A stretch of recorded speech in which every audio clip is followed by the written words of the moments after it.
கடப்பாக்கம் வேம்பலூர் பகுதியை சார்ந்தவன். அப்புறம் வேம்பலூர்லேருந்து எங்கள் அப்பாவோட பூர்வீகம். கூடாம்பேட்டில் தான் கூடாம்பேடு எங்கள் அம்மாவோட பூர்வீகம். நான் கூடாம்பேடு ஹாஸ்பிட்டலில் தான் பிறந்தேன். இது வரைக்கும் இந்த பகுதி மக்களோட கஷ்டங்கள் எல்லாம் தெரிஞ்சு வந்த பையன். சரிங்களா? இதுக்கு முன்னாடி எவ்வளோ சட்டமன்ற உறுப்பினர்லாம் நீங்கள் உருவாக்கியிருக்கீங்க. இந்த பகுதிக்கு எவ்வளோ நல்ல திட்டங்கள்லாம் செய்கிறாங்கன்ட்டு நீங்கள் வாக்குறுதி கொடுத்து உங்கள்கிட்ட ஓட்டு வாங்கியிருப்பாங்க.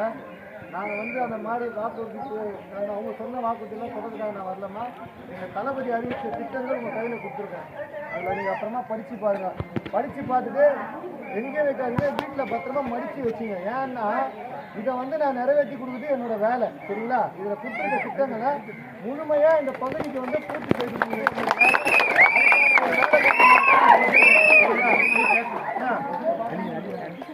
எவ்வளோ கட்சியில் இருக்காங்க. இப்போ நிற்கிற 2 வேட்பாளர்கள் திமுக சார்ந்தவர் ஒருத்தர், அதிமுக சார்ந்தவர் நிற்கிறாங்க.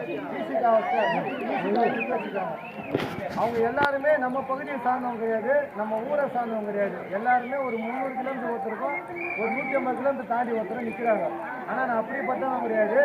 இதே பகுதியில் நீங்கள் ஒரு 15 நிமிஷம் ஒரு பைக்கை விட்டு எல்லாம் இங்கே இருக்க தம்பியை விட்டு அவரை போய் கூட்டணும் வராங்கன்னா நான் பைக்கில் ஏறி உட்காந்து நேரம் வீட்டுக்குள்ள மாதிரி நிற்பேன். நல்லது கெட்டது எல்லாம் நான் குடும்பங்களுக்கு என்ன நான் செய்யணுமோ அடிப்படை செய்யணுமோ அதை நான் செஞ்சு தருவேன். ஏன்னா நான் எதனால் இதை சொல்கிறேன்னா, நான் இந்த பகுதியை சார்ந்தவன் மட்டும் இல்லாமல் தளபதி அறிவிச்ச ஒரு வேலை செய்ய ஒரு ஊருக்கு வேலை செய்யறதுக்கான ஒரு சீடன் மட்டும் தான். ஏன்னா தளபதி பல கோடி ரூபாய் வருமானத்தை விட்டுட்டு மக்கள் மட்டுமே வேணும்னு நினச்சிதான் இங்கே வந்திருக்காரு.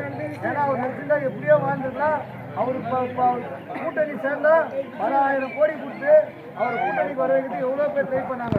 ஆனால் அவர் அதுக்கெல்லாம் மதியவே இல்லை. ஏன்னா அவர் தனியாக நின்னாலும் என் மக்களை மட்டுமே நான் நம்பி நிற்கிறேன், என் மக்கள் தான் எனக்கு முக்கியம் அப்படின்னு அவர் தனியாக நின்னது காரணமே உங்கள் மேலே வச்சுருக்க நம்பிக்கை. முதல்ல தளபதி வச்சுக்கிட்டு உங்கள் மேலே வச்சுருக்க நம்பிக்கை. அந்த நம்பிக்கைக்கும் அவர் அறிவித்த வேட்பாளரான எனக்கும் இந்த விசில் சின்னத்தில் வாக்களித்து செய்யூர் தொகுதி தமிழ்நாட்டிலே அதிக வாக்கு பெற்று விசில் சின்னம் ஜெயிச்ச தொகுதின்ற பேரை மட்டும் எனக்கு காப்பாற்றிக்கணும்.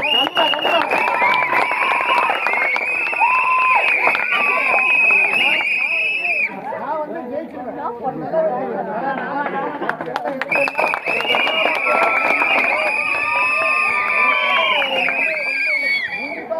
நான் பேசுகிற வார்த்தைங்க எல்லாருமே உன்னிப்பாக கவனிக்கிறாங்க. தம்பி நீ பேசுகிற வார்த்தைகள் ஒன்றுன்னா நிறைவேற்றி கொடுத்தாலே போதுன்னு சொன்னால் நாங்கள் எல்லாருமே உனக்கு நிற்கிறோம், நீ தைரியமாக போயிட்டு வாங்க. அந்த வார்த்தையை நம்பி நான் எல்லாருமே வாக்குறுதி கொடுத்துக்கிறேன். அதே வாக்குறுதி தான் உங்களுக்கு கொடுக்குறேன்.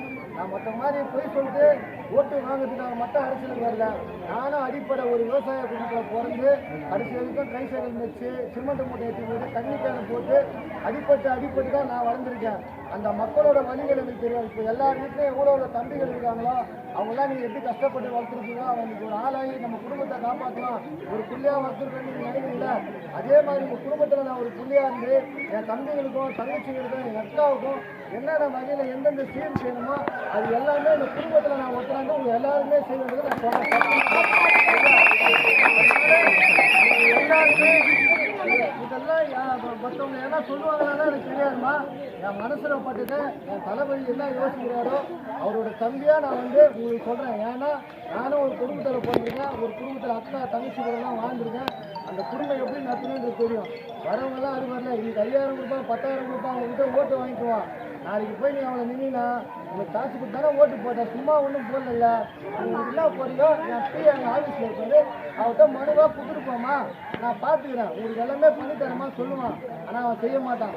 என்ன நீ ஒன்றுமே பண்ணத்தல, இப்படியே பிடிச்சிட்டு வந்து விட்டு வச்சுக்கிறான். ஏன்னா நான் இங்கே இருக்கிறேன், பக்கத்தே இருக்கிறேன். சொன்னேடா மண்ணா வெட்டியா நீ வாய்க்கிறியா இன்னைக்கு எதுவுமே செய்யலாம். எனக்கு கேள்வி கேளுங்க, உங்கள் கேள்விக்கெல்லாம் பதில் சொல்ல நான் தயாராக இருக்கேன். ஏன்னா இது அடிப்படை வசதிகள் எல்லாமே என்னால் செய்ய முடியும். நான் ஒரு கான்ட்ராக்டுக்காரன், ஒப்பந்தக்காரர். ஒரு ரோடு போடுறதுலேருந்து ஒரு வீடு கட்டுறதுலேருந்து இந்த தெருவை எப்படி சரி பண்ணணும் அப்படின்றது நகராட்சி வேலை எப்படி பஞ்சாயத்து வேலை எப்படி எல்லாம் செய்கிற ஒரு ஆள். அப்போ அந்த நுணுக்கங்கள் வழிமுறைகள் எல்லாம் எனக்கு தெரியும். ஒரு கிராமப்பகுதியை எப்படி நகரப்பகுதியாக மாற்றணுன்ற முன்னறிவோடு நான் உங்கள்கிட்ட வந்துருக்கோமா கடை அணியிருக்கேன். சத்தியமாக சொன்னேன், நான் வந்ததுக்கப்புறம் இதெல்லாம் கிராமப்புறமாக இருக்காது. நகர்ப்புறத்தில் என்ன அளவு மொத்த வசதியாக வாங்குறாங்களோ அதே வசதியை உங்கள் அண்ணனாகவும் உங்கள் வீட்டு புள்ளியாக நான் செஞ்சு தரேன்றதை நேரத்தை உறுதி அளிச்சுக்கிறேன். காப்பாற்றுமா என்னால் அது மட்டும் தான் சொன்னாங்க. ஓட்டு கேட்கறதுலாம் நான் வரல. உங்ககிட்ட சொல்ற வார்த்தையை நம்பி நான் வரேன். நீங்க எப்படி வேணா நினைக்கலாம், வரவன் எப்படி வேணா பேசிட்டு போவான், செய்வானா செய்ய மாட்டானான்ட்டு.